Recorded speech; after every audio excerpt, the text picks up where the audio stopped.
Le Seigneur. Est-ce que quelqu'un peut acclamer le roi des rois, le roi des rois, le Seigneur des seigneurs, le Seigneur des seigneurs, celui qui appelle à l'existence de choses qui n'existent pas comme si elles étaient déjà, celui qui s'est tenu devant le tombeau de Lazare.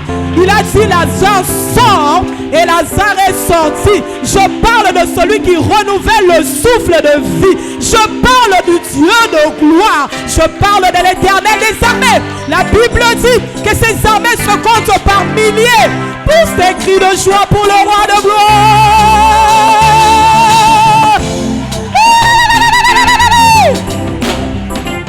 On y va. 1, 2, 1, 2. Son dignité aux insuspects.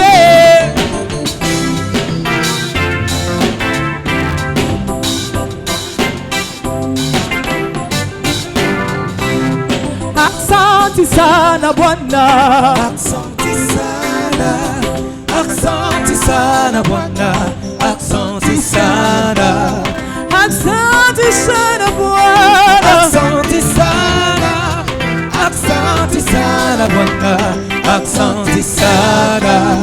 twakushukuru leo, twakushukuru, twakushukuru leo, twakushukuru, tunakusifu leo, tunakusifu, tunakusifu leo, tunakusifu. Beta maboko, yeah.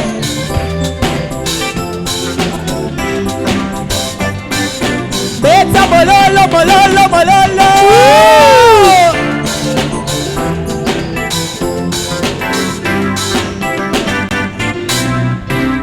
Asante sana Bwana, asante sana, asante sana Bwana, asante sana. Matondo mingi Yesu, matondo mingi. Merci pour la vie Jésus. Matondo mingi Yesu, matondo mingi. Tunakuimbia leo, tunakuimbia, tunakuimbia Bwana, tunakuimbia, tunakuimbia leo, tunakuimbia, tunakuimbia leo, tunakuimbia. Oh, na pesa yo nini, Zambe nanga na pesa yo nini, oh lelo na pesa yo nini, Zambe nanga na pesa yo nini, papa nanga na futa yo combien, Zambe nanga na pesa yo nini, na belango na franc na pesa yo nini, Zambe nanga na pesa yo nini, na pesa yo euro, na pesa yo kwacha Yesu, Zambe nanga na pesa yo nini, Zambe nanga na pesa yo nini, Zambe nanga na pesa yo nini, kamata motema nanga, Zambe nanga na pesa yo nini, libota ngai na memelio, Zambe nanga na pesa yo nini, papa ngai na pesa yo nini, Zambe nanga na pesa yo nini, obateli ngai na pesa yo nini, Zambe nanga na pesa yo nini, obikisi na maladi na futa yo Zambe combien, nanga na pesa yo nini, oxygène ofele na pesa yo nini. Zambe nanga na Qu'est-ce pesa que tu yo peux donner à nini, celui qui te donne l'oxygène? L'oxygène gratuit, oxygène gratuit. Beta mololo, mololo, mololo, mololo. Papa ngai na pesa yo Zambe nini, nanga na pesa yo nini, Yahweh ngai na pesa yo Zambe nini, nanga na pesa yo na bineli nini, yo papa na pesa yo Zambe nini, nanga na pesa yo nini, papa ngai na pesa yo Zambe nini, nanga na pesa yo nini, yango ngai na beti maboko. Na pesa yo nini, Zambe nanga na pesa yo nini, yango ngai na beti maboko. Na pesa yo nini, Zambe nanga na pesa yo nini. oh oh mon Dieu, Tu es bon, oh mon Dieu, tu es bon, oh papa, tu es bon, tu es bon pour moi, tu es bon, tu m'as gardé, tu es bon, tu m'as protégé, tu es bon, oh mon Dieu, tu es bon pour moi, tu tu es m'as bon, donné la victoire, tu es bon, oh mon Dieu, tu es bon, tu m'as fait tellement du bien, tu es bon, tu es bon pour moi, tu es bon, oh mon Dieu, tu es bon, oh mon Dieu, tu es bon, oh mon Dieu, tu es bon pour moi, tu es bon, oh mon Dieu, tu es bon, oh mon Dieu, tu es bon, oh mon Dieu, tu es bon pour moi, tu es bon. wewe ni mwema, Wewe ni mwema, wewe ni mwema, wewe ni mwema, wewe ni mwema,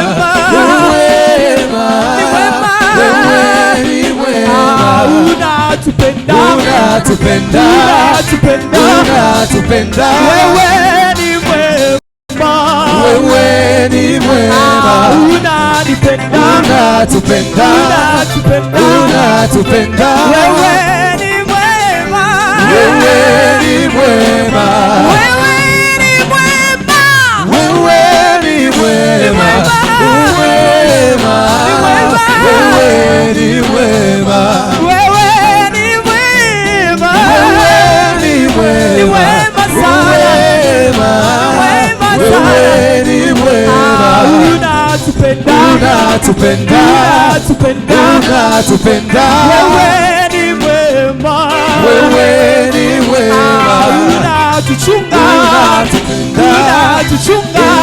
unatuchunga, wewe ni mwema, quelqu'un pousse un cri de joie.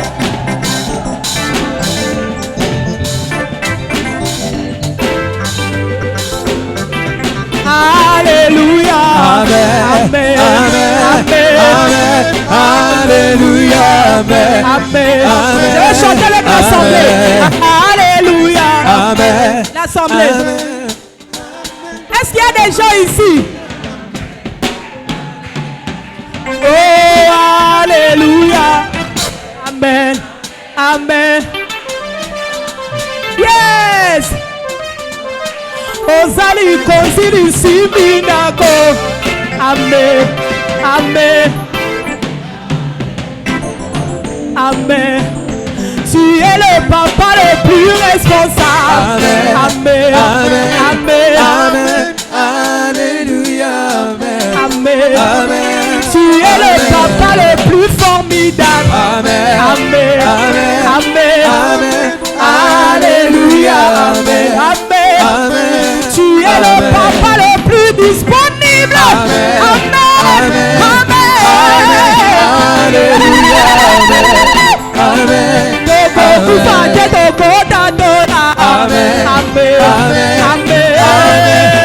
alléluia,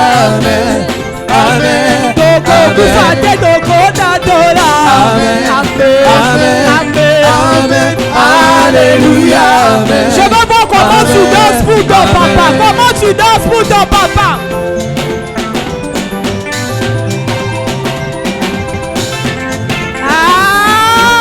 Shuka chini, shuka chini, shuka chini, shuka chini, shuka chini, shuka chini. Mama. Eh papa, Mama, Dina bien, Dina bien, Dina bien, eh papa, Mama, Dina bien, Dina bien, Dina bien, papa, Mama, Dina bien, Dina bien, amushuke sana, amushuke bien, amushuke bien, amushuke bien. Mina kwa mi, papa, Mama, Dina bien, Dina bien, eh papa, Mama, Dina bien, Dina bien, papa, Mama, Dina bien. Shuka chini, Shuka chini, shuka chini, shuka chini, shuka chini, shuka chini.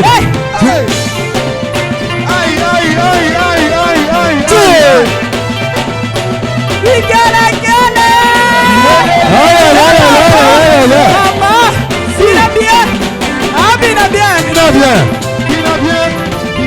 Papa, songa sima.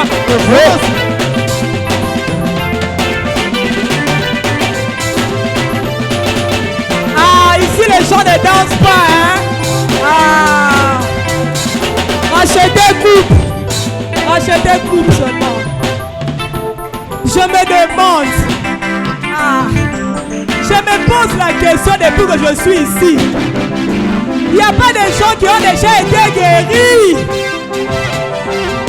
Il n'y a pas de gens que Dieu a délivrés. Il n'y a pas de gens que Dieu a protégés. Vous êtes où? Venez alors. Je vais vous voir ici. On va danser ici. Voilà. Les gens, où sont les personnes que Dieu a guéries? Espace.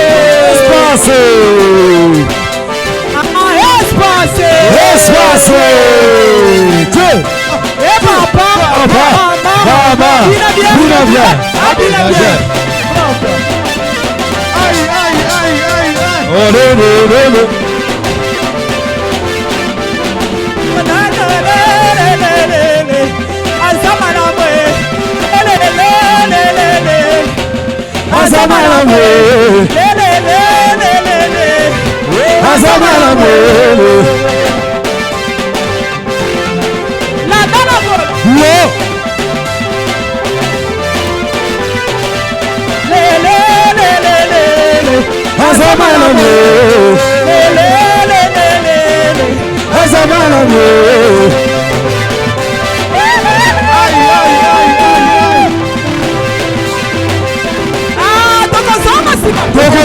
Alléluia.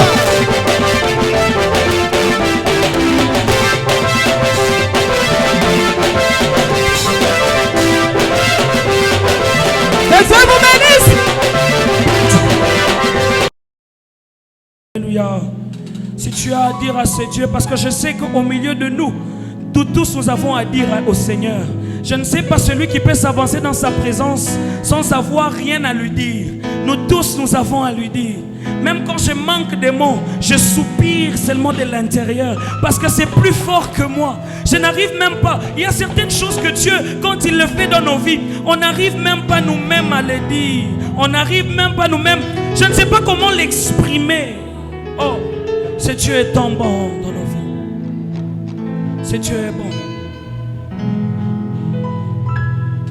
Memanga na likolo, memanga na likolo, mon kiri mabi mabasa ozela memanga.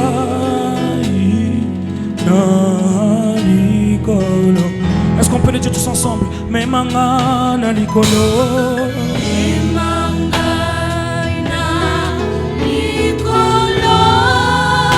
Je mets manga na likolo.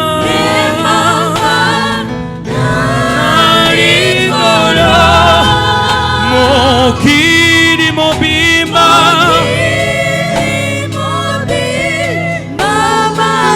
Sosali. C'est le plus fort maintenant. Nous sommes en train d'adorer Jésus. Yahweh, Yahweh, Memanga. Oh Dieu. Bisowa tozongo zela yo Yesu elona.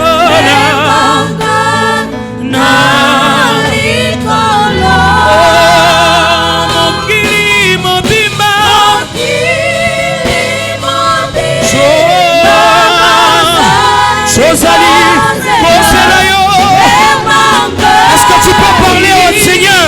Est-ce que tu peux parler à Dieu? Est-ce que tu peux le dire tant qu'il est merveilleux ce Dieu? Est-ce que tu peux parler au Seigneur? Est-ce que tu peux dire au Seigneur comment il est merveilleux? Comment ce Dieu il est bon? Est-ce que tu peux adorer ce Dieu? Radashayapaya. Est-ce que tu peux adorer le Dieu de miracles? Est-ce que tu peux l'adorer? Est-ce que tu peux célébrer le nom de Jésus? Est-ce que tu peux? Est-ce qu'il y a un adorateur en ce lieu? Est-ce qu'il y a un adorateur en ce lieu? Est-ce qu'il y a un adorateur en ce lieu qui aimerait parler à son Dieu? Qui aimerait parler à son Dieu? Je le dis, mais maman na likolo. Est-ce que tu peux chanter avec nous? Yahweh, mais maman na likolo.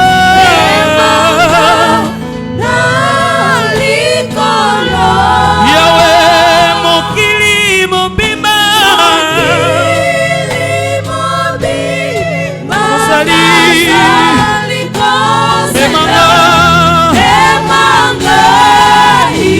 C'est pour cela que je dis ceci. Esprit descend sur moi, alléluia. Esprit descend sur moi. Est-ce que tu peux le dire? Ah, esprit descend sur moi, alléluia. Esprit descend sur moi. Tu demandes l'esprit de Dieu. Ah, l'esprit descend sur moi, alléluia. Esprit descend sur moi. C'est là, esprit na yo Yesu ekite la na Yesu. Esprit descend sur moi. Ah, esprit descend sur moi, alléluia. Esprit descend sur moi. Oh, esprit descend sur moi, alléluia. Esprit descend sur moi. Oh oui, comme le jour de Pentecôte. Esprit descend sur moi. Oui, comme le jour de Pentecôte. Esprit descend sur moi. Oui, comme le jour de Pentecôte. Esprit descend sur moi. Ah, molimo quitte la ngai, alléluia. Molimo quitte la ngai. Molimo na yo Yesu quitte la ngai lelo yo. Molimo quitte la ngai. Ayo yo Yesu na sa kozela molimo na yo. Molimo kitelanga. Lokola mokolo. Lokola Pentecôte. Molimo kitelanga. Lokola mokolo. Lokola Pentecôte. Molimo kitelanga. Je vais dire ceci. Likonsi na moto. Oya bikisaki Dawidi Jésus. Likonsi na moto. Kombo na ekolo Yesu. Likonsi na moto. Oya bikisaki Dawidi Jésus. Likonsi na moto. Kombo na ekolo Yesu. Kombo na ekolo Yesu. Kombo na ekolo Yesu. Je le dis, kombo na ekolo Yesu. Est-ce que tu peux célébrer le nom de Jésus? Kombo na ekolo Yesu. Kombo na ekolo Yesu. Kombo na ekolo Yesu. Kombo na ekolo Yesu. Kombo na ekolo Yesu. Kombo na ekolo Yesu. Je le dis, kombo na ekolo Yesu. Kombo na ekolo Yesu. Tu peux le déclarer le nom de Jésus. Kombo na ekolo Yesu. Kombo na ekolo Yesu. Déclare-le. Kombo na ekolo Yesu. Kombo na ekolo Yesu. Est-ce que tu peux acclamer très fort le Seigneur? Est-ce que nous sommes dans la joie? Acclamons fortement pour le Seigneur. Mes bien-aimés, nous vous saluons tous dans le nom de Jésus. Est-ce que quelqu'un peut saluer son voisin en disant shalom? Depuis que vous êtes entrés, vous n'avez même pas salué vos voisins. Ce soir, mes bien-aimés, nous sommes bénis. Comme tout ce temps, on était en train de l'annoncer que nous serons bénis par un grand homme de Dieu. C'est Papa Johnny Aaron qui est avec nous ce soir. Alléluia. Je sais que vous le connaissez bien, vous l'aimez, vous l'attendez impatiemment. Et Dieu aussi, ça plie au Seigneur de nous donner encore sa bénédiction de la pluie. Est-ce que tu es fâché pour la pluie? Acclamons pour le Seigneur. J'aimerais présenter Papa Johnny. Je vais demander à Papa Johnny de se tenir debout. Nous allons acclamer pour la gloire de Dieu. Est-ce que tu peux saluer bien la grâce que Dieu nous a envoyée? Merci Papa, vous allez vous rasseoir. Que Dieu soit béni. Nous voulons écouter la parole de Dieu. Avant d'écouter la parole de Dieu, je vais demander même pendant 5 minutes à la sœur Joyce de nous faire entrer dans un moment où nous allons plus nous rapprocher du Seigneur. Alléluia. Nous avons besoin d'amener encore plus nos pensées à Dieu. Que la parole de ce soir nous bénisse. Que la parole de ce soir soit une parole très bénie. Mes bien-aimés, j'aimerais céder à cette chair. Lorsque la sœur Joyce commencera à adorer le Seigneur, je vais demander à tout le monde de se tenir debout. Et lorsque la sœur Joyce va finir, nous allons écouter la parole du Seigneur. Amen. Est-ce qu'on peut se tenir debout? Moi, j'aimerais céder lorsque la sœur Joyce descend. Directement, nous allons accueillir Papa Johnny Aaron. Il va s'avancer, Dieu de la chair. Et nous allons écouter la parole de Dieu. Acclamons pour le Seigneur. Nous t'acclamons, toi le Saint d'Israël. Nous t'acclamons, toi l'incomparable. Nous t'acclamons, toi le Dieu qui est adoré par les anges. Nuit et jour, les anges crient Saint, Saint, Saint, Saint, Saint. Ésaïe pouvait voir dans cette vision. Alléluia. Saint, Saint, Saint est l'Éternel des armées. et sa gloire remplit l'univers. Est-ce que tu peux élever celui qui est saint? Est-ce que tu peux adorer celui qui est saint? Celui qui n'a pas de semblable, celui qui est incomparable. Est-ce que tu peux élever celui qui ne meurt jamais? Est-ce que tu peux élever celui qui a ni commencement ni fin de jour? Il était là avant que tout ne soit. Il n'a ni prédécesseur, ni successeur. Il existe par sa propre volonté d'exister. La Bible dit tout simplement au commencement Dieu, parce que Dieu n'a pas de commencement. Nous t'élevons, Adonai. Nous t'adorons, Adonai. Nous t'adorons, Adonai. Nous adorons, ô toi, le Saint d'Israël. Tu règnes jamais. Saint éternel, Dieu de l'univers, digne de louange,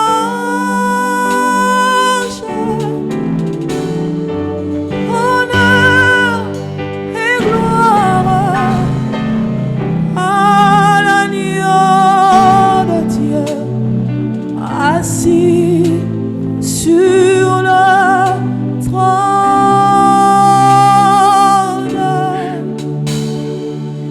Il règne jamais, il règne à jamais, tu règnes à jamais, tu règnes à jamais.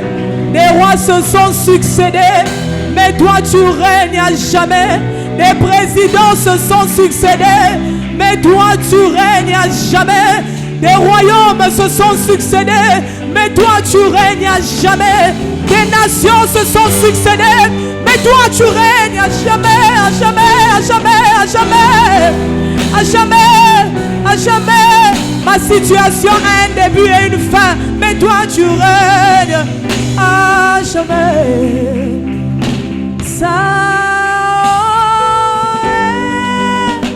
éternel, chante avec moi assemblée. Dieu de l'univers, digne de louange. Élève tes mains et dis honneur, honneur et gloire à l'agneau de Dieu, assis sur le trône. Jésus règne à jamais. Alléluia. Saint, Saint. Alléluia. Dieu de l'univers, digne de louange.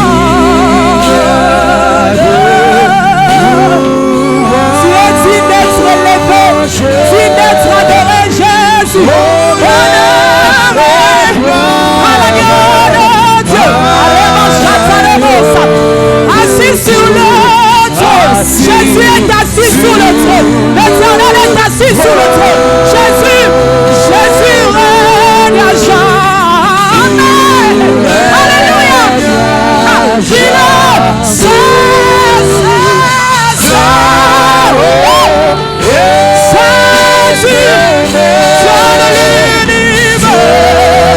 Alléluia.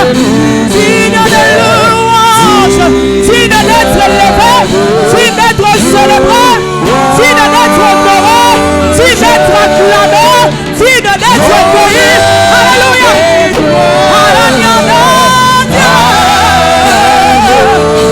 Assis sur le trône et la mazena. Alléluia.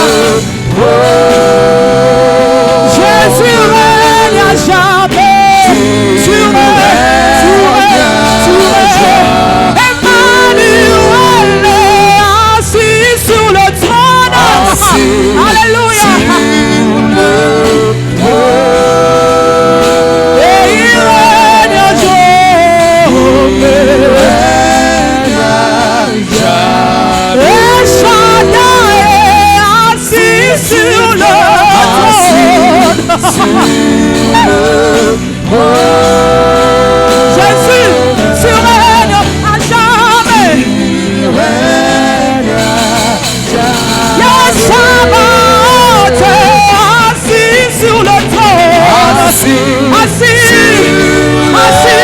le trône. Assis sur le trône. Il règne à jamais. Adonai est assis sur le trône.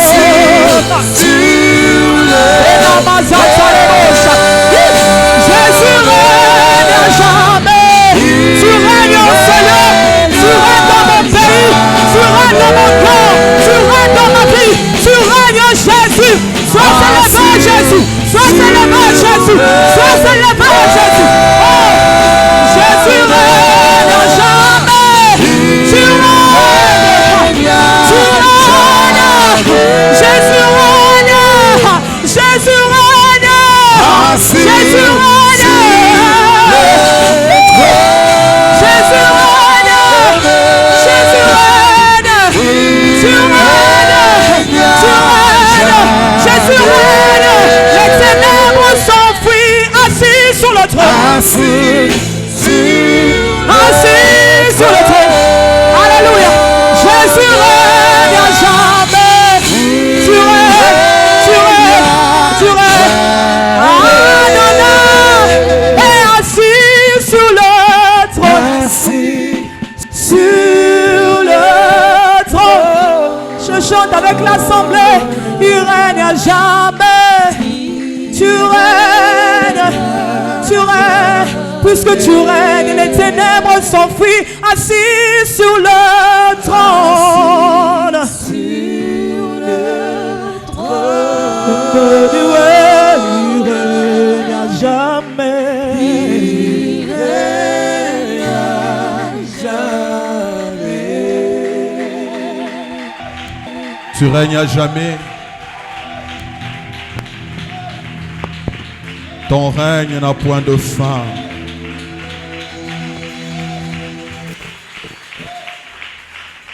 Et quand tu règnes, personne ne peut te détrôner. Ton sceptre royal était éternel. Et en ces lieux, tu règnes. Ésaïe t'a vu assis sur un trône très élevé. Et le pan de ta robe remplissait le temple. Celui qui est assis sur le trône très élevé remplit ces lieux. Il remplit ces lieux. Il règne en ces lieux. Il est présent en ces lieux. Alléluia. Donne-lui une très bonne offrande d'acclamation ce soir. Avec l'assemblée, nous le faisons sans micro. Reçois l'adoration. Tu es le roi de gloire. Notre victoire. Digne es-tu, Seigneur. Emmanuel, reçois l'adoration.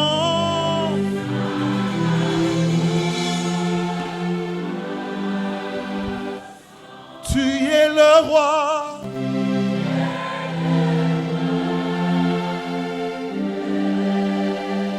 Notre victoire.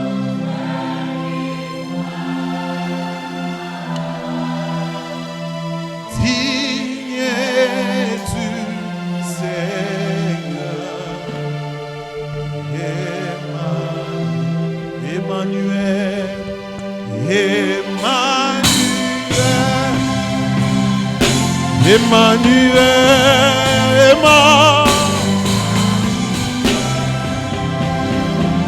tu es présent, Emmanuel. Nous t'adorons, Emmanuel.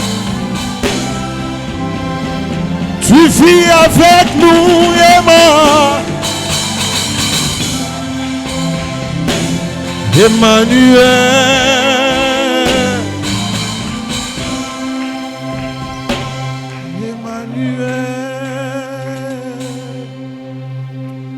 te bénissons et te rendons grâce ce soir pour le temps que tu nous donnes.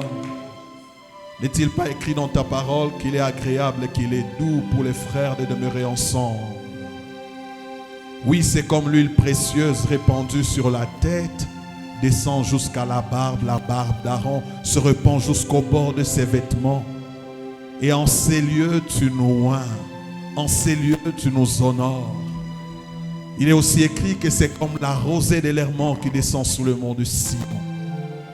Nos vies sèches seront désaltérées. Ce qui ne germait pas dans nos vies germera.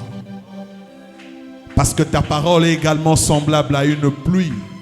Lorsqu'elle tombe, elle arrose la terre.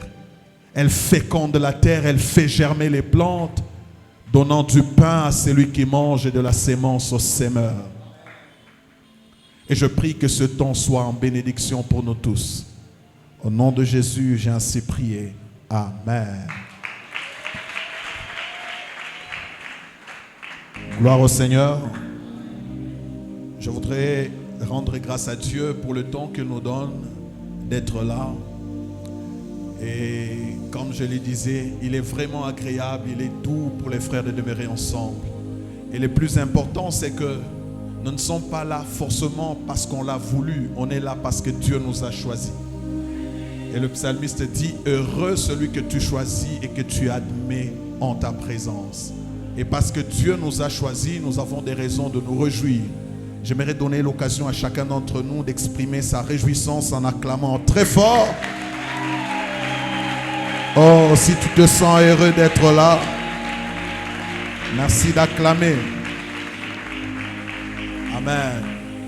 Je voudrais aussi dire merci à l'ange de l'église, le pasteur Samuel. Merci à lui et merci à maman. Merci pour votre sensibilité à Dieu en portant le choix sur moi afin que je sois greffé dans ce programme et que je participe non seulement à la bénédiction de l'église, mais que je sois aussi un canal par lequel Dieu bénira l'église. Et j'ose croire que le temps que Dieu nous donnera dans ce programme seront des temps vraiment de bénédiction pour chacun d'entre nous. Et merci à tous les hommes de Dieu qui œuvrent en ces lieux. Et dans ce programme, Dieu a déposé en moi une pensée très particulière que nous allons partager déjà ce soir. Nous serons là ce soir, nous serons là demain, nous serons là le jeudi, le vendredi et on va clôturer le dimanche. Gloire au Seigneur. J'aurais bien voulu chanter, mais je sens qu'on a la pression du temps. Alors, on va peut-être le faire demain. Je sais que l'équipe s'est bien préparée, mais demain, Dieu faisant grâce, on va se retrouver et on va plus chanter. Gloire au Seigneur. Je suis également heureux de retrouver mon collègue, le professeur Moutimbi. J'aimerais qu'on reçoive cet homme de Dieu. Il se tient debout, l'ancien.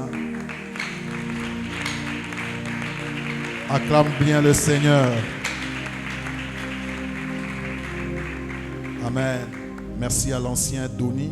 Il est professeur à la faculté des sciences économiques et il m'a fait également l'honneur d'être là. Il m'a appelé le matin, il m'a dit qu'il sera là. Gloire au Seigneur. Alors nous allons partager la parole du Seigneur. Le thème qui nous rassemble dit « Lève-toi car cette affaire te concerne ». Dans d'autres versions on dit « Lève-toi car cette affaire te regarde ».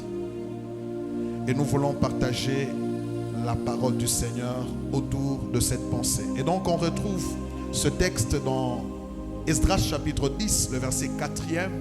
Mais pour une bonne compréhension, nous partirons du premier verset jusqu'au 4e verset. Lève-toi car cette affaire te concerne. Lisons la parole de Dieu. Esdras chapitre 10, de 1 à 4. La Bible dit, pendant qu'Esdras, pleurant et prosterné devant la maison des dieux, faisait cette prière et cette confession, il s'était rassemblé auprès de lui une foule très nombreuse des gens d'Israël, hommes, femmes et enfants. Et le peuple répandait d'abondantes larmes. Alors, Shekania, fils de Jéhiel, d'entre les fils d'Élam, prit la parole et dit à Esdras, nous avons péché contre notre Dieu en nous alliant à des femmes étrangères qui appartiennent au peuple du pays. Mais Israël ne reste pas pour cela sans espérance. Faisons maintenant une alliance entre notre Dieu, une alliance avec notre Dieu pour le renvoi de toutes ces femmes et de leurs enfants, selon l'avis de mon Seigneur et de ceux qui tremblent devant le commandement de notre Dieu, et que l'on agisse d'après la loi. Verset 4. Lève-toi, car cette affaire te regarde. Nous serons avec toi. Prends courage et agis. Amen. Que Dieu soit loué. Alors avant d'aller plus loin, j'aimerais apprécier également le cadre qui nous reçoit. Un cadre très excellent et très propre. J'ai commencé par apprécier l'affiche. Que Dieu vous bénisse pour ce sens d'excellence. Amen. Nous allons partager donc la parole du Seigneur autour de ce thème. Lève-toi car cette affaire te concerne. Et dans mon introduction, je voudrais parler des 4 points. J'ose croire que le temps nous le permettra. Et le premier point sur lequel je vais vouloir qu'on s'entretienne, je l'ai intitulé Esdras et le livre d'Esdras. Je ne vais pas trop m'attarder là-dessus, mais je vais quand même en parler. Le deuxième point sur lequel je vais devoir m'entretenir avec vous,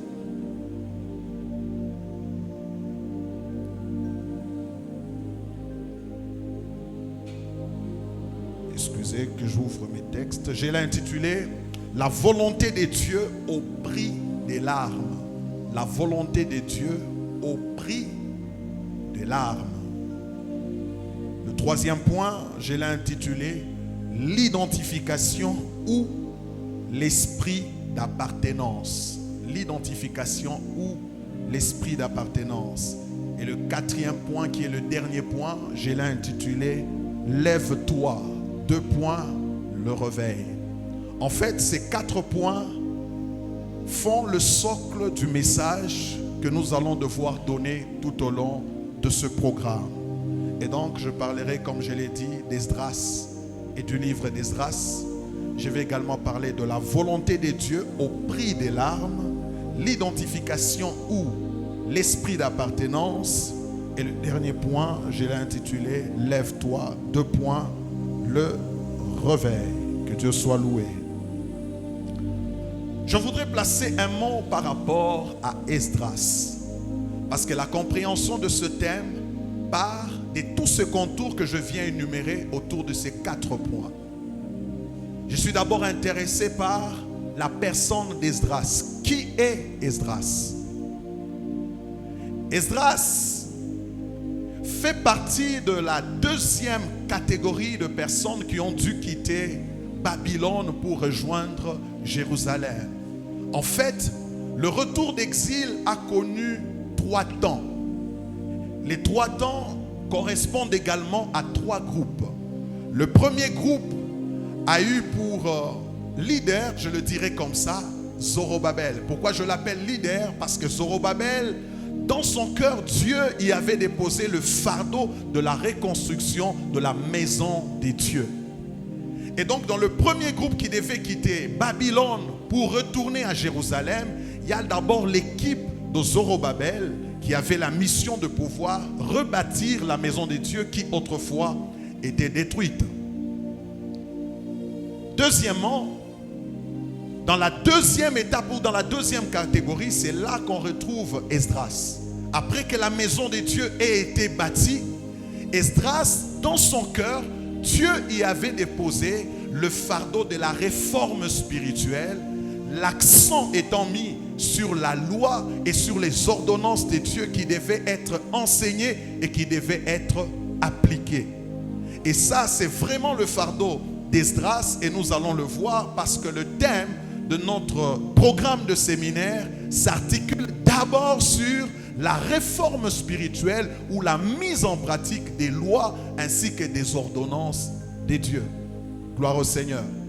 Et le 3e groupe, c'est le groupe de Néhémie qui ne nous intéresse pas parce que Néhémie avait lui le fardeau de la reconstruction de la muraille de Jérusalem. Gloire au Seigneur. Avant d'aller plus loin, pour ressortir une leçon en rapport avec ce récit, j'aimerais frôler le sens un peu du livre d'Esdras. Le livre d'Esdras est divisé en deux parties. Le premier chapitre jusqu'au 6e chapitre, consacré essentiellement à la reconstruction de la maison de Dieu ou à la reconstruction du temple, ainsi qu'à toutes les difficultés qui ont été liées à cette reconstruction. Mais à partir du 7e chapitre jusqu'au 10e chapitre, c'est là qu'Esdras entre en danse avec la réforme spirituelle dont je venais de parler tout à l'heure. Et donc, en deux est divisé le livre d'Esdras. D'une part, c'est la reconstruction de la maison de Dieu ou du temple. Et de l'autre côté, c'est la réforme spirituelle, l'enseignement de la loi et des ordonnances qui devait être appliqué par le peuple de Dieu. Mais quand vous lisez Esdras chapitre 7, le verset 6, on nous présente le profil d'Esdras. Esdras 7, le verset 6, il est dit: cet Esdras vint de Babylone. C'était un scribe versé dans la loi de Moïse, donnée par l'Éternel, les dieux d'Israël. Et comme la main de l'Éternel, son Dieu, était sur lui, le roi lui accorda tout ce qu'il avait demandé. Et l'information que nous avons dans ce verset, c'est que Esdras était un scribe versé dans la loi de Moïse. Gloire au Seigneur. Et c'est normal que ce soit par lui que Dieu puisse apporter cette réforme au milieu d'un peuple qui a connu un déséquilibre, parce que l'exil des Juifs vers Babylone est dû au fait de leur péché. Et donc, quand le temps de la restauration est arrivé, Dieu avait estimé important qu'il fallait qu'Israël passe également à l'application de la loi et même au rappel des valeurs de la parole de Dieu. Alléluia. Le chapitre 7, le verset 10, nous donne une autre information qui complète en fait le 6e verset. Car Esdras avait appliqué son cœur à étudier et à mettre en pratique la loi de l'Éternel et à enseigner au milieu d'Israël les lois et les ordonnances. Et donc, quand on parle d'Esdras, essentiellement, Esdras a un penchant vers l'enseignement de la loi, l'enseignement des ordonnances. Et je vais ouvrir juste une petite parenthèse. Quand Josias est devenu roi, du temps de Josias, il fallait qu'on remette de l'ordre dans le temple. Qu'est-ce qui s'est passé avec les rois précédents? C'est qu'on n'accordait pas de l'importance au temple, au point que du temps de Josias, on a retrouvé un temple existant, mais sans la loi. Donc un temple sans la loi, un temple sans la parole de Dieu. C'est que visiblement, c'était un temple qui, dans la forme, représentait les choses de Dieu, mais la vraie substance des choses de Dieu n'existait pas. Vous vous imaginez un temple, mais sans la loi. Un temple, mais sans la parole. Une église qui fait tout, mais qui n'a pas de parole. C'est une église qui n'a pas de vie. Et cette crise, c'est aussi une crise actuelle, où on fait tout de Dieu, mais très loin de la parole. Où on aimerait servir Dieu, mais très loin de la parole. Où on aimerait faire les choses de Dieu, mais très loin de la parole. Bien-aimés dans le Seigneur, le temps est arrivé où la parole doit occuper sa place. Il n'existe pas d'œuvre de Dieu sans la parole. Et donc c'est la parole qui dicte ce qu'il faut faire. Gloire au Seigneur. Et donc dans cette introduction, j'ai 3 petites leçons que j'aimerais partager avec vous. La première, c'est que considérez que chaque génération qui a dû faire le retour d'exil avait comme une vision et une mission. Je l'ai dit en mon introduction, le premier groupe, c'est le groupe de Zorobabel. Quand il est arrivé à Jérusalem, la mission première, c'était la reconstruction du temple. Le deuxième groupe, qui est le groupe d'Esdras, la mission, c'était la réforme spirituelle, l'enseignement de la loi, l'enseignement des ordonnances. Et le troisième groupe, qui est le groupe de Néhémie, eux, ils étaient focus sur la reconstruction de la muraille de Jérusalem. Écoutez ceci. Notre Dieu qui a provoqué l'exil, qui a permis la restauration, a voulu que cette restauration se fasse de manière graduelle. Une restauration qui devait se faire de manière graduelle parce que notre Dieu est un Dieu de processus. Le fait pour Dieu d'être un Dieu de processus ne signifie pas qu'il est faible. Mais ça signifie simplement ceci, que dans son omnipotence, dans sa toute-puissance, Dieu s'impose certaines limites. Et dans sa souveraineté, il se dit, je ne ferai pas tout au même moment. Pas parce que je suis incapable de faire tout au même moment, mais parce que dans ma souveraineté, je planifie de faire graduellement chaque chose. Et j'aimerais dire à l'église ce soir, les dieux en qui nous croyons peut tout faire en une fraction de seconde, peut tout nous donner en une fraction de seconde. S'il ne le fait pas, ce n'est pas qu'il est incapable de le faire, mais c'est parce que sa souveraineté lui oblige de traiter avec nous dans un processus. Église évangélique, la réconciliation divine. Écoutez ceci, il y a des choses que Dieu peut nous donner aujourd'hui. En une fraction de seconde, tout ce que nous rêvons, Dieu peut nous les donner. Mais les dieux dans lesquels nous croyons, c'est un Dieu de processus. Non par incapacité, mais parce que lui-même se l'est imposé. Je le répète, Dieu peut tout te donner aujourd'hui. Dieu peut tout te donner aujourd'hui, tout nous donner aujourd'hui. S'il ne le fait pas, ce n'est pas parce qu'il est incapable, mais parce que notre Dieu s'impose d'être un Dieu de processus et de procéder de manière graduelle avec nous. Il est des choses que tu auras, mais que tu obtiendras graduellement. Quand nous rentrons dans Genèse, Dieu a créé pendant 6 jours. Pourtant, il pouvait tout créer en un jour. Était-il incapable? J'ai dit non. Job d'ailleurs me dit que notre Dieu peut tout et rien ne peut s'opposer à ses desseins. Mais s'il a créé le premier jour, le deuxième, le troisième, le quatrième, jusqu'au 6e jour, c'est parce qu'il est un Dieu de processus. J'aimerais dire à quelqu'un, les dieux dans lesquels nous croyons est un Dieu de processus. Et pourquoi je t'en parle? Parce qu'il arrive par moments, quand Dieu agit avec nous, il préfère y aller graduellement. Un jour, Élie est en prière. Il promet à Akab que bientôt la pluie va tomber. Je suis très convaincu qu'Akab ne croyait tellement pas à cette parole. Parce que si c'était pendant la saison de pluie, certainement Akab allait dire, mais c'est normal, nous sommes pendant la saison de pluie, c'est normal qu'il pleuve. Mais il y avait sécheresse en cette période-là.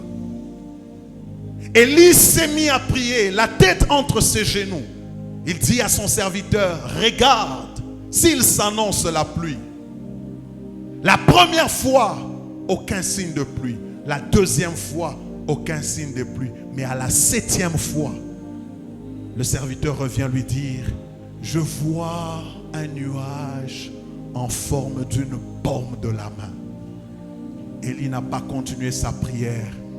Il a demandé à son serviteur, c'est fini, c'est suffisant. Parce que notre Dieu, même quand on lui demande la pluie, par moment il ne donne pas la pluie, mais il donne les signes qui annoncent la pluie. Car il est un Dieu de processus. Il est des choses que Dieu t'a déjà données, mais qui aujourd'hui se manifestent juste en termes de signes. Et tu peux déjà célébrer le Seigneur pour les signes que tu vois aujourd'hui. Tu peux déjà le célébrer pour les signes que tu vois aujourd'hui. Parce que les miettes que tu vois tomber annoncent qu'il y a un pain qui se trouve sur la table. J'aimerais dire à l'église ce soir, il y a un temple que nous voyons. Mais parce que Dieu permet que nous voyons certains signes, en commençant par l'architecture du temple. Commençons à bénir le Seigneur pour la fin de ce merveilleux temple qu'il nous donne. Parce que notre Dieu est un Dieu de processus. J'aimerais le dire en passant. N'arrête jamais de prier si tu n'as pas obtenu l'exaucement à ta prière.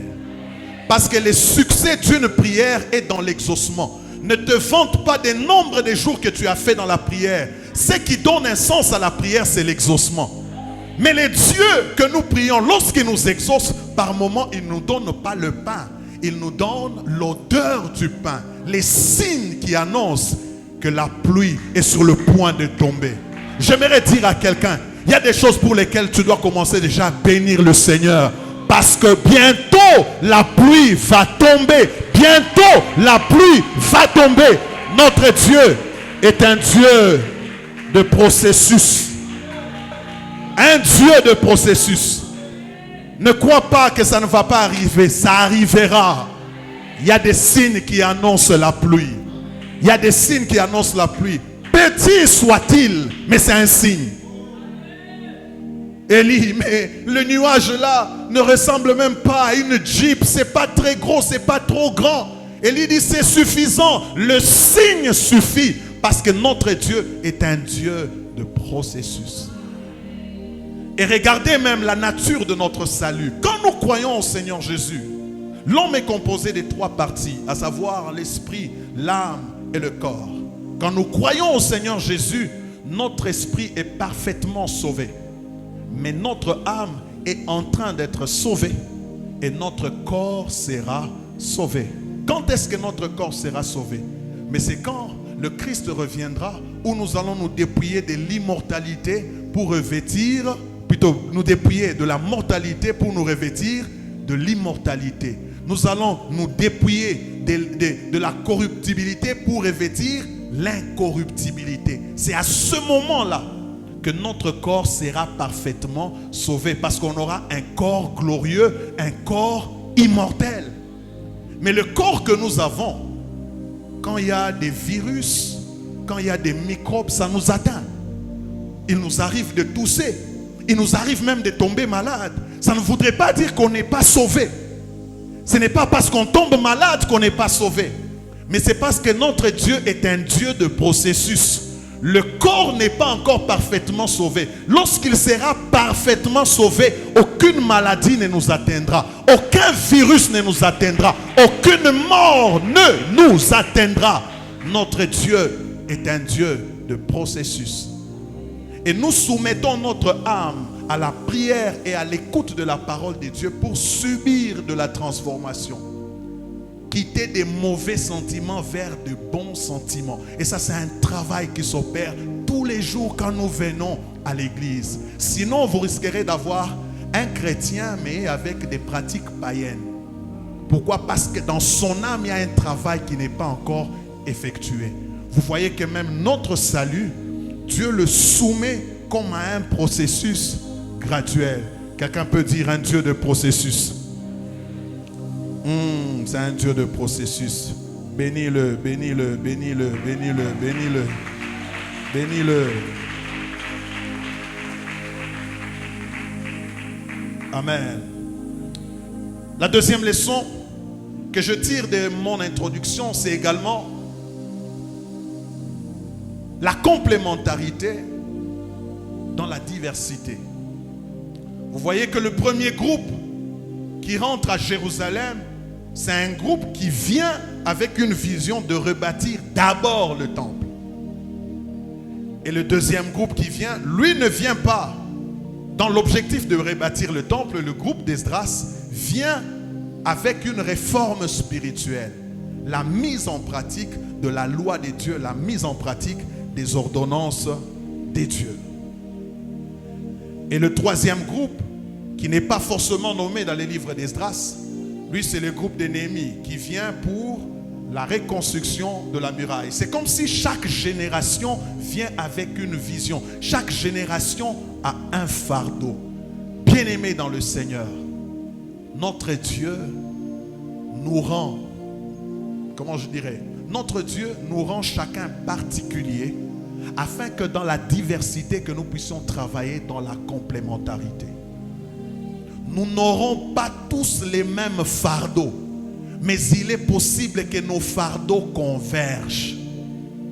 Nous pouvons appartenir à une église, je le dis comme ça, où les uns n'ont que le souci des instruments, les autres n'ont que le souci de l'évangélisation, les autres n'ont que le souci de l'intercession. C'est bien beau, ce n'est pas un péché.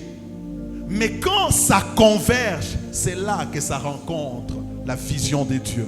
Et c'est ma prière pour cette église, que nos visions ne se combattent pas, que nos fardeaux ne se combattent pas, mais que nous puissions travailler dans la complémentarité. Dans 1 Corinthiens chapitre 12, le verset 7, il est dit, à chacun, au sujet des dons, à chacun, la manifestation de l'esprit est donnée pour l'utilité commune. Nous n'aurons pas les mêmes dons, nous n'aurons pas les mêmes moyens, mais nous pouvons travailler ensemble, même dans la diversité.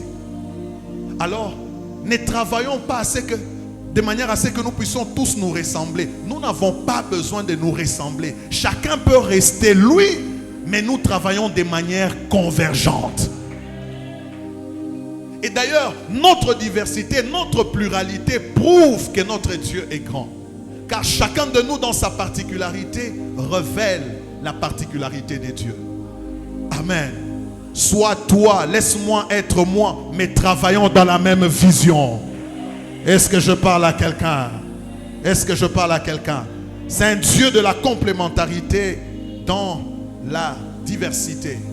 Mais également, regardez l'image qui me vient alors que j'introduis cette pensée, c'est que d'une part, Dieu s'est intéressé d'abord à la maison,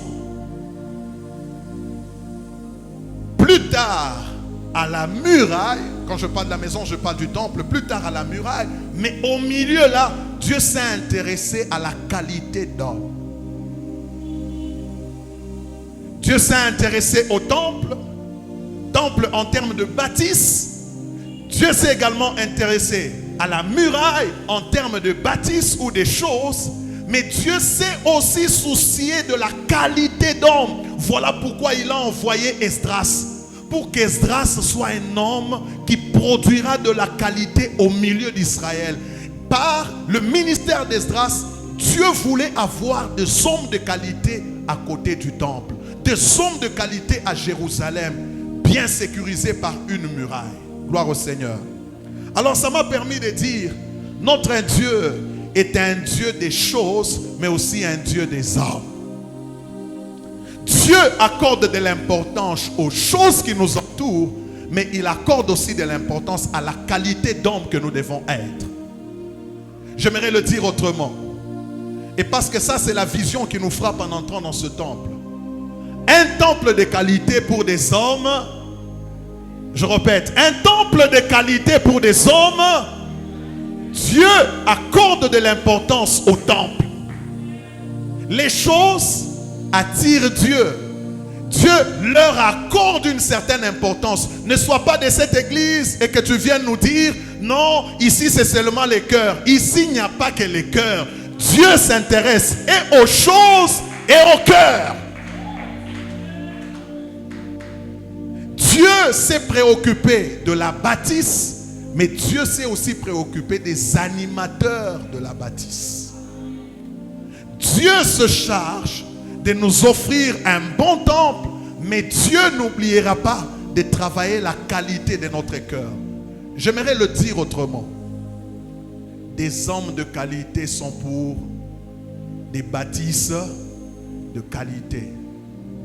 Dis-moi si tu es spirituel et ta spiritualité se traduira dans la qualité des choses qui accompagnent ta foi. En fait, le degré de notre amour et de notre spiritualité se traduit par ce que nous mettons ou nous engageons dans l'œuvre de Dieu. Tu ne peux pas dire que tu aimes Dieu, mais tu es incapable de donner à Dieu ce qu'il y a de précieux. Le degré de ton amour pour Dieu se traduit également par la qualité des choses que tu donnes à Dieu. Souvenez-vous que quand Abraham est allé à la montagne de Morija, là il devait offrir Isaac en holocauste. Quand Dieu a estimé que ça ne valait plus la peine, Dieu a dit à Abraham au travers de l'ange, je sais maintenant que tu es un homme qui me craint. Oh mon Dieu, pourquoi ça ne doit être que sous la montagne de Morija? Il dit oui, Parce que la crainte de l'Éternel se traduit par la qualité des choses que nous donnons à Dieu. Chaque chose que tu donnes à Dieu traduit la qualité de ton cœur. Je peux répéter ça. Chaque chose que tu donnes à Dieu traduit ou révèle la qualité de ton cœur. Tu aimes Dieu, ça se traduit par la qualité des choses que tu donnes à Dieu. Et je bénis le Seigneur parce que dans cette église, Dieu nous donnera cet équilibre. Nous serons des hommes et des femmes d'un cœur pur, mais en ayant aussi un temple de qualité. J'ai comme l'impression qu'il y a plus de visiteurs que les fils de la maison. J'ai comme l'impression qu'il y a plus de visiteurs que les fils de la maison. Si tu vois un temple de qualité, c'est qu'il y a des hommes de qualité. Mais l'inverse serait meilleur. Des hommes de qualité pour un temple de qualité. Des hommes de qualité ne peuvent que produire un temple de qualité. Gloire au Seigneur. Et je prie que ça soit ça, la vie de l'Église, la vie de l'Église. On sent que nous craignons Dieu, mais à côté de la crainte de Dieu, nous pouvons prouver notre amour de Dieu, notre amour pour Dieu, par la qualité des choses que nous donnons à Dieu. J'aimerais insister sur cette vérité. La qualité des choses que nous donnons à Dieu révèle l'état de notre cœur devant Dieu.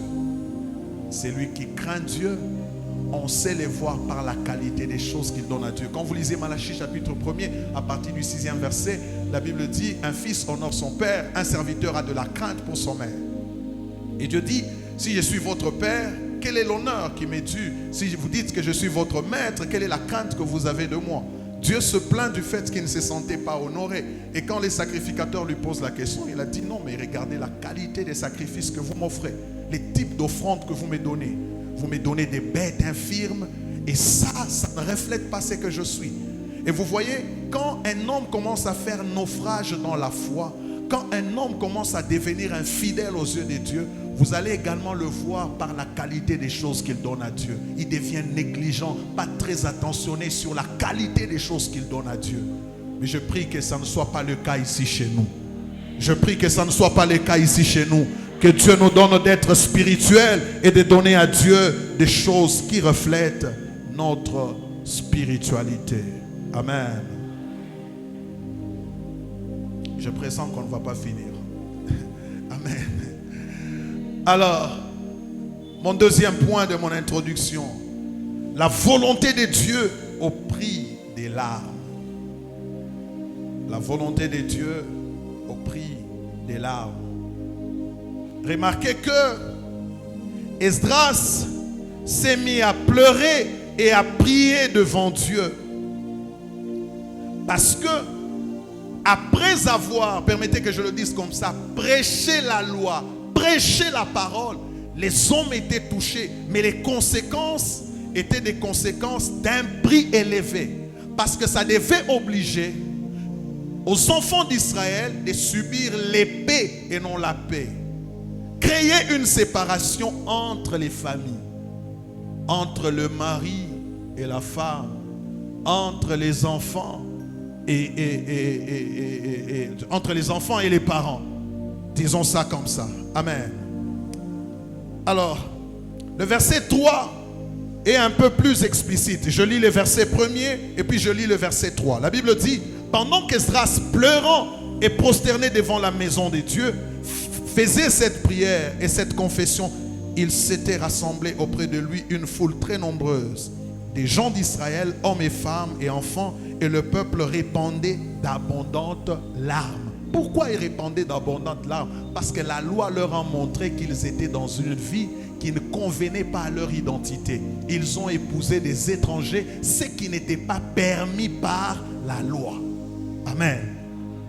Et au verset 3, la Bible dit, faisons maintenant une alliance avec notre Dieu pour le renvoi de toutes ces femmes et de leurs enfants, selon la vie de mon Seigneur et de ceux qui tremblent devant les commandements de notre Dieu, et que l'on agisse d'après la loi. Et donc ce qui devait se passer, c'est comme je le disais, c'est Jésus qui utilisait cette expression, je ne suis pas venu apporter la paix, mais l'épée.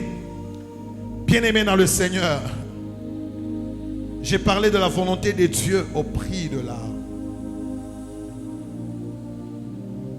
La vie chrétienne ou la foi dans laquelle nous nous retrouvons n'est pas toujours une vie qui nous étale un tapis roulant rouge de janvier à décembre. La vie chrétienne dans laquelle nous nous retrouvons n'est pas une vie dans laquelle on n'a que le sourire et le rire jusqu'aux oreilles. Non. Dans la vie chrétienne, il est des moments où on coule des larmes. Et j'aime que ces larmes soient des souffrances positives pour nous.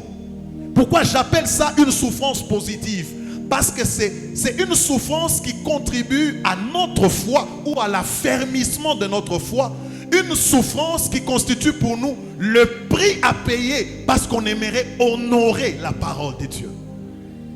J'aimerais dire qu'il y a des moments où la volonté de Dieu, quand on doit s'y soumettre, quand on doit la faire, elle ne nous coûte presque rien. Ça devient comme des choses faciles à faire. Je peux faire, je peux faire, je peux faire. Mais il y a des moments où faire la volonté de Dieu commence à te coûter la souffrance.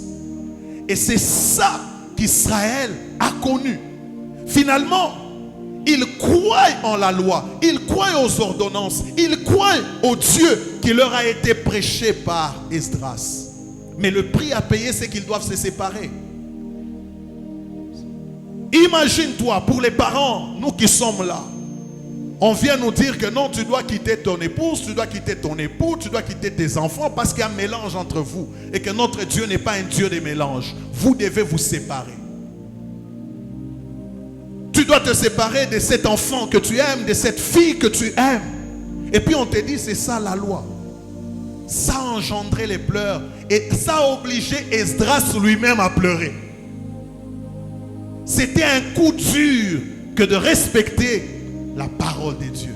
Et la vie chrétienne, par moments, nous oblige à connaître cette souffrance, à endurer cette souffrance pour arriver à plaire à Dieu. Et Jésus en a parlé en termes de la croix. Celui qui veut me suivre, qu'il se charge de sa croix. Et la croix dont Jésus parlait, ce n'est pas une croix à prendre en association. C'est une croix à supporter chacun individuellement. Ce n'est pas peut-être une bonne nouvelle, mais j'aimerais dire à quelqu'un, la foi chrétienne, ce n'est pas seulement les rires. À un moment, la foi chrétienne, c'est les pleurs.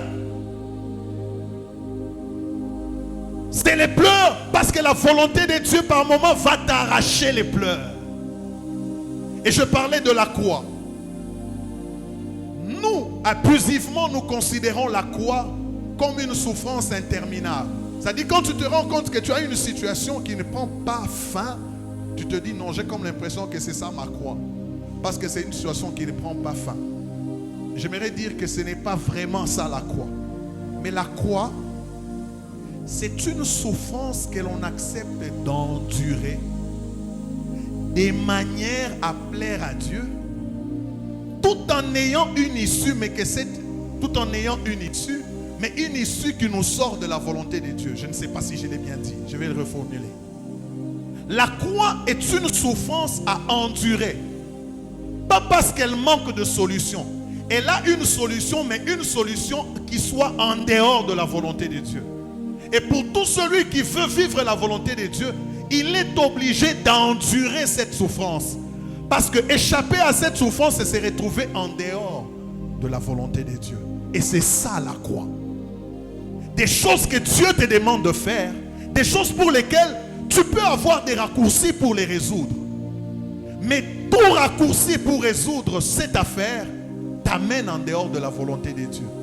Mais c'est quand tu acceptes de vivre avec cette souffrance, avec cette humiliation, avec cette honte, avec cette privation, que tu deviens un homme qui se charge de sa croix.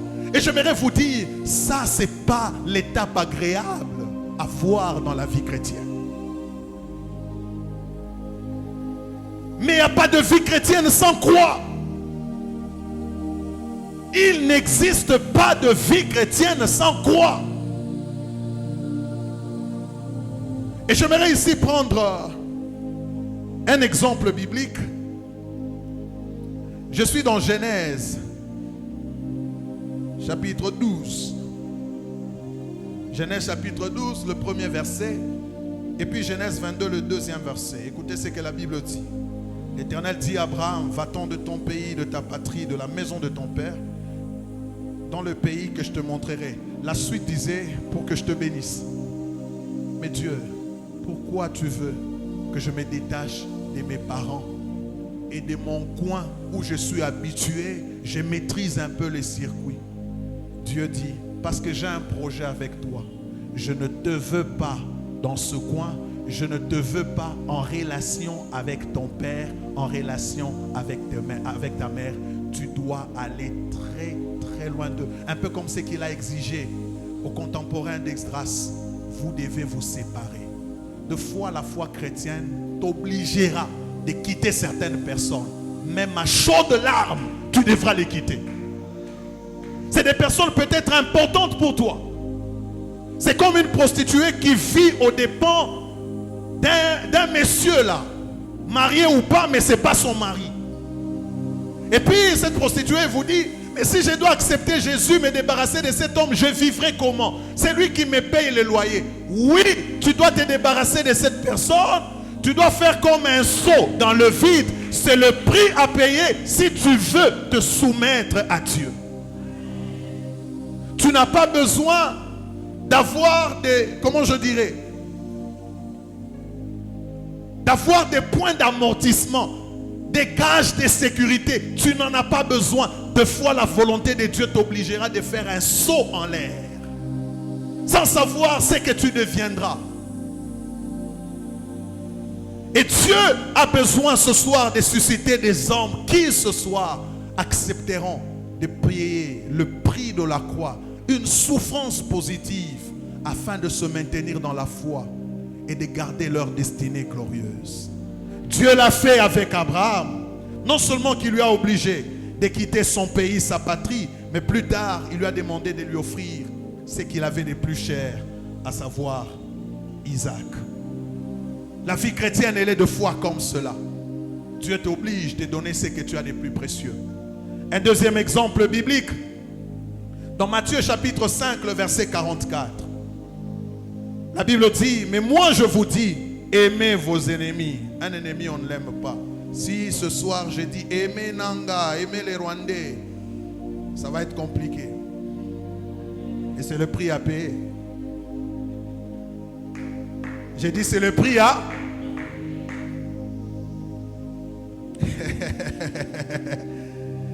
Moi, je vous dis, aimez vos ennemis. Bénissez ceux qui vous maudissent. Vous savez, quelqu'un qui a été à la base de ton licenciement, et puis tu le rencontres en cours de route, ou tu rencontres ses enfants en cours de route, Dieu t'oblige de leur payer le transport.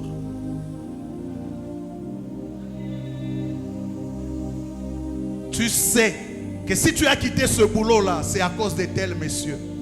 Mais quand tu rencontres tes enfants, ses enfants plutôt, Dieu te dit, paye-leur le transport. Pleure, mais paye le transport.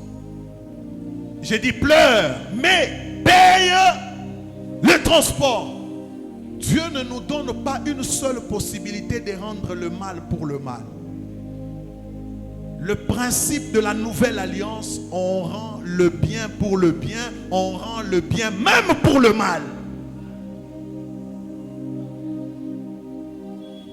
On devient insensé aux yeux du monde. On paraît fou aux yeux du monde. Mais c'est le prix à payer si on aimerait plaire à Dieu. Et j'aimerais le dire, c'est lui qui tient à plaire à Dieu qu'il s'attend à choquer les hommes. C'est lui qui tient à plaire à Dieu qu'il s'attend à choquer les hommes. Il n'existe pas de vie chrétienne où tu ne choqueras pas les hommes. À un moment, tu les choqueras. Pas parce que tu as un problème avec eux, mais la foi chrétienne, elle t'obligera de porter certaines croix qui seront une pierre d'achoppement pour les autres. J'aimerais dire à quelqu'un, même quand les larmes couleront, agis comme Shekania qui a dit à Esdras, Esdras, lève-toi, car cette affaire te concerne.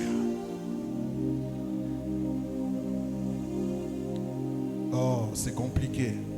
Il n'y a aucune œuvre de Dieu qui ne nous coûte rien. Aucune. L'œuvre de Dieu te coûtera, comme c'est que j'avais appris, le 3T. L'œuvre de Dieu te coûtera ton talent, te coûtera ton temps, te coûtera ton trésor. Je répète, servir Dieu te coûtera ton temps, te coûtera ton talent, te coûtera ton trésor. On est mardi.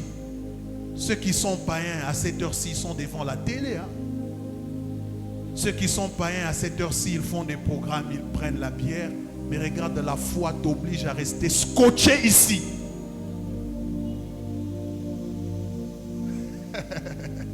La foi chrétienne t'oblige à venir demain, le lendemain, jeudi, le vendredi, jusqu'à dimanche. Et à un moment, ça devient lassant. Pourquoi je ne serai pas comme mon ami? Il ne prie pas, j'ai comme l'impression qu'il est libre. Moi, j'ai comme l'impression que plus je sers Dieu, je deviens un prisonnier, je deviens lié. Je n'ai plus le temps pour moi-même. Oui, tu n'auras plus le temps pour toi-même, parce que l'œuvre de Dieu te coûtera le temps.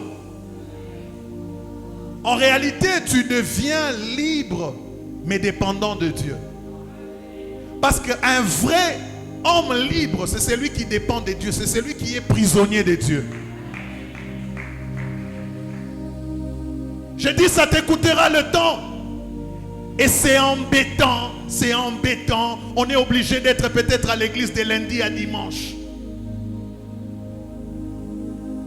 L'œuvre de Dieu te coûtera tes moyens, ton trésor. Ceux qui ne prient pas, ils n'ont même pas besoin des actions de grâce. Ils ne connaissent même pas ce que c'est. Ils n'ont même pas besoin de donner les dîmes. Ils ne savent même pas ce que c'est. Oh, les offrandes, ils ne savent pas ce que c'est. Quand il touche son $1000, c'est lui-même qui bouffe les $1000. Du premier dollar jusqu'au dernier dollar. Mais toi, quand tu touches $1000, tu dois d'abord couper les $100 comme minimum. Tu dois donner l'action de grâce. Tu dois contribuer à la construction. C'est comme si, en fait, la foi chrétienne t'embêtait. Mais c'est le prix à payer quand on veut mener une foi authentique. Bien-aimé dans le Seigneur, il y a un homme dans la Bible, il s'appelle Asaph. À un moment, il était fatigué. Psaume 73, le 2e verset, le 3e. Asaph dit, toutefois mon pied allait fléchir, mes pas étaient sur le point de glisser, car je portais envie aux insensés en voyant le bonheur des méchants.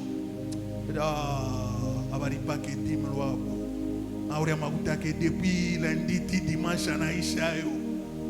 il n'y a que moi, il n'y a que moi, il n'y a que moi, il n'y a que moi. J'ai comme l'impression que je n'arrive pas à jouir de ma vie. Si vous posez la question à mon épouse, elle-même une fois, elle m'a dit, si c'est en cette période-ci qu'on était des fiancés, je n'allais pas croire en toi.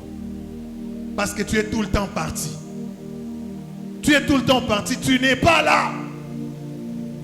C'est quel homme qui, quand tu le cherches, il est à l'église. Oh, il est invité quelque part. Oh, il doit chanter quelque part. Il n'est jamais là. Mais si tu veux qu'il serve Dieu, il doit y avoir un côté de la vie qui souffrira. Je dis, il n'existe pas des services de Dieu authentiques qui ne fassent pas souffrir certains domaines de la vie. Et je suis venu dire à quelqu'un qui est un peu comme Asaph, quand il regarde ceux qui n'ont pas encore cru, il a comme envie d'être comme eux. Il a comme l'impression qu'il souffre. Il a comme l'impression qu'il souffre. J'aimerais dire à cette personne, c'est une bonne souffrance. J'ai dit, c'est une bonne souffrance, une très bonne souffrance. Pourquoi je dis que c'est une bonne souffrance? Tu es comme un laboureur, un cultivateur. La Bible dit du cultivateur qu'il sème avec larmes, mais il moissonnera avec chant d'allégresse. Oh, j'aimerais dire à quelqu'un, c'est des bonnes larmes, c'est des bonnes larmes, c'est des bonnes larmes. Il n'existe pas de foi authentique qui ne fasse pas souffrir un côté de la vie. Il n'existe pas de ministère authentique qui ne fasse pas souffrir un côté de la vie. par moment de choses que nous dépensons pour l'œuvre de Dieu. Si on était païen, on aurait 3 jeeps, 4 jeeps. Mais la foi en Christ nous l'oblige. C'est une belle souffrance. C'est pour ça que Shekania a dit à Esdras, lève-toi, car cette affaire te concerne. En fait, il voulait dire à Esdras, je sais que tu as peur des conséquences que tu vois. Je sais que tu as mal, après avoir prêché une telle parole, de voir que des familles vont devoir se disloquer. Mais ne t'en fais pas. C'est le prix à payer quand on aimerait faire la volonté de Dieu. Et je voudrais m'arrêter par là ce soir. Qu'il y a un prix à payer quand on aimerait accomplir la volonté de Dieu. Ai-je béni quelqu'un ce soir? Sanga makoki, pesanga mayele, ayo, Yahweh yebi motema, oyebi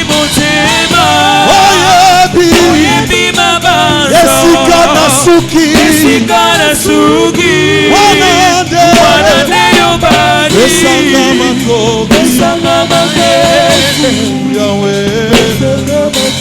Pesanga mayele, oyebi motema, oyebi mabanzo, sika nasuki, wanande yobani, pesanga makoki,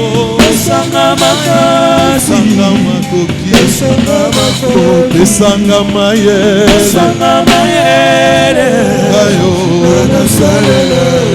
Père, c'est ma prière. Père, c'est ma prière. Père, c'est ma prière. C'est toi qui crées en nous le vouloir et le faire.